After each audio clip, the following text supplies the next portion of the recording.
आज हम संस्कृत व्याकरण में व्यंजन संधि पढ़ेंगे। ठीक है, व्यंजन संधि अर्थात जिसे संस्कृत में हल संधि भी कहा जाता है, क्योंकि संस्कृत में व्यंजनों को हल कहा जाता है। ठीक है, और स्वर को क्या कहा जाता है? अच कहा जाता है। देखिए, व्यंजन संधि, हल संधि, व्यंजन संधि कहते हैं जिसको। व्यंजनों हल वर्णों का किसी व्यंजन या स्वर के साथ मिलन ही हल संधि कहलाता है। कहने का मतलब है व्यंजन, ठीक है, व्यंजन या स्वर के साथ मिलन ही हल संधि कहलाता है। किसका? व्यंजनों का, व्यंजन हल वर्णों का किसी व्यंजन से या स्वर से मिलन, व्यंजन से भी मिलन हो सकता है, स्वर से भी हो सकता है, तो वही क्या कहलाता है? हल संधि या व्यंजन संधि कहलाता है। ठीक है, इसके कुछ महत्वपूर्ण भेद मैंने लिख दिए हैं जो परीक्षाओं में ज़्यादातर आते हैं। ठीक है, वही है, पहला है सचुत्व संधि, दूसरा है षटुत्व संधि, तीसरा है जशत्व संधि, नंबर 4 है त्रित्व संधि, नंबर 5 है अनुनासिक संधि, नंबर 6 अनुस्वार संधि, नंबर 7 अनुस्वार पर सवर्ण संधि, नंबर 8 है पूर्व सवर्ण संधि, नंबर 9 है पर सवर्ण संधि, नंबर 10 है छत्व संधि। ठीक है, तो ये कुछ इसके महत्वपूर्ण से भेद मैंने लिख दिए हैं जो महत्वपूर्ण है ज़्यादा। तो आज हम पढ़ेंगे सचुत्व संधि के विषय में। ठीक, इस सचुत्व संधि, इसका सूत्र है ये शतो सचुना सचु। ठीक है, क्योंकि संस्कृत व्याकरण में क्या है कि संधियों के सूत्र है, हिंदी में ऐसा नहीं है। ठीक है, हिंदी में नियम है, बस उनके सूत्र नहीं लिखे जाते, ऐसे संस्कृत में लिखे जाते हैं। तो यहाँ पर देखिए सकार स और त वर्ग जितने भी त वर्ग के व्यंजन हैं, ठीक है, के स्थान पर शकार, इस स के स्थान पर श, ये वाला मतलब ये वाला श, और च वर्ग ये वाला च छ ज आदेश हो जाता है। तो किस तरह से होगा आप देख लीजिए, यहाँ पर इस वाले स की जगह ये वाला श बन जाएगा, इस वाले त मतलब त के स्थान पर च हो जाएगा, थ के स्थान पर छ आ जाएगा, द के स्थान पर ज हो जाएगा। ठीक है, जब परिवर्तन होगा संधि में तब ध की जगह ये हो जाएगा और न की जगह अय हो जाएगा। ये इस तरह से इसका नियम होगा। तो ये महत्वपूर्ण है, इसमें अगर हम इस बात को ध्यान रख लेते हैं तो बहुत सरल है संधि, कुछ भी इसमें ऐसा कठिन नहीं है। ठीक है, तो ये इसका नियम है। पहले देखिए, जैसे कि मेरा एक शब्द है शिवस्य, क्या शब्द है? शिवस्य प्लस च, एक शब्द लिखा हुआ है शिवस्य प्लस च। ठीक है, अब मैं इसको अगर शब्द को एक साथ लिखूं, कैसे? शिवश्च, इस तरह से इसको लिखूं तो यहाँ पर तो जो विग्रह हुआ था, तो यहाँ क्या हुआ था? विग्रह करने पर ये वाला स आ गया था, ये वाला स। ठीक है, लेकिन जब इसकी संधि की गई, मतलब हमारा ये विग्रह किया हुआ है, अगर मान लीजिए विग्रह किया हुआ है तो यहाँ पर ये वाला स है, ठीक, विग्रह किए हुए पे। लेकिन जब इसमें हमने क्या किया, इस शब्द में संधि की, तो इस शब्द में इस वाले स्थान के पर आप देख सकते हैं कि ये कौन सा श आ रहा है, ये वाला श आ रहा है ना, ये वाला श यहाँ पर आ रहा है, ये वाला श। ठीक है, तो ये इसमें परिवर्तन है, इसका ये नियम है कि इस अगर क्या होगा,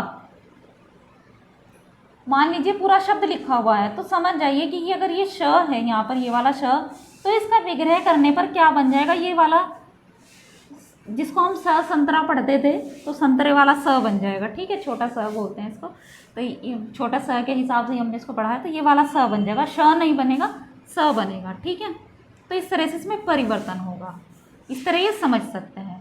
त के स्थान पर च हो जाएगा।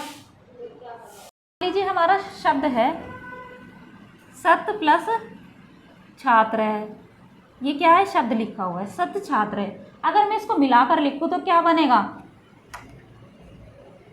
सत छात्र है, ये शब्द हो जाएगा हमारा। ठीक है, सत छात्र है, ऐसे बनेगा। ठीक, तो अब आप यहाँ पर देखिए, त है यहाँ पर विग्रह किया हुआ है तो विग्रह करने पर मान लीजिए शब्द है लिखा हुआ सत प्लस छात्र है, ठीक। अब हम अगर इसको मिलाकर लिखें तो ये ऐसे लिखा जाएगा सत छात्र है, सत छात्र इस तरह से लिखा जाएगा, ठीक है।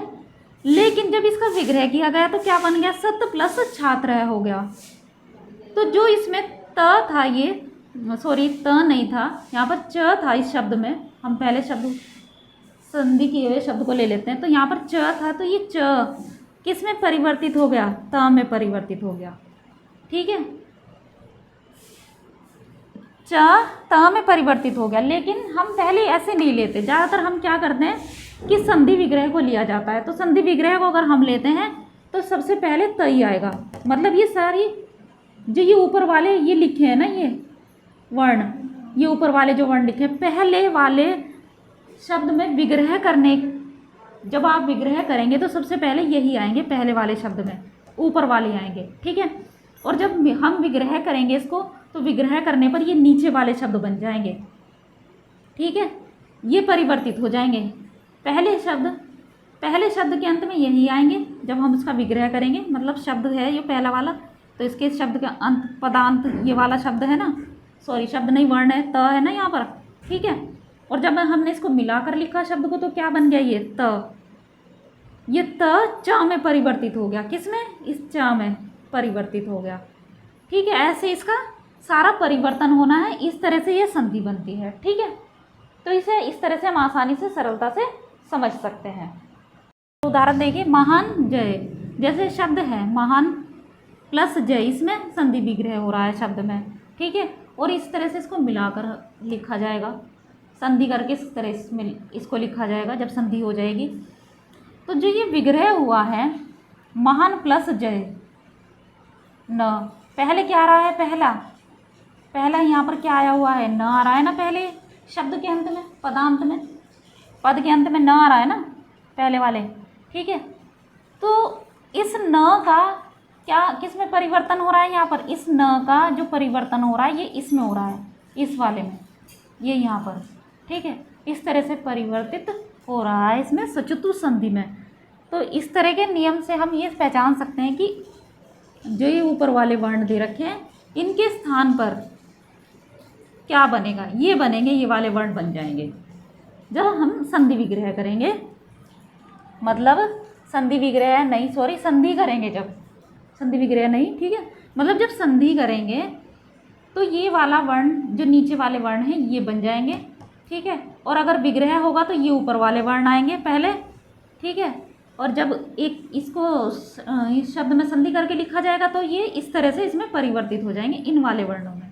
मतलब त की जगह च हो जाएगा, थ की जगह छ और द की जगह ज, इस तरह से ये परिवर्तित हो जाएंगे। तो इस संधि का यही नियम है।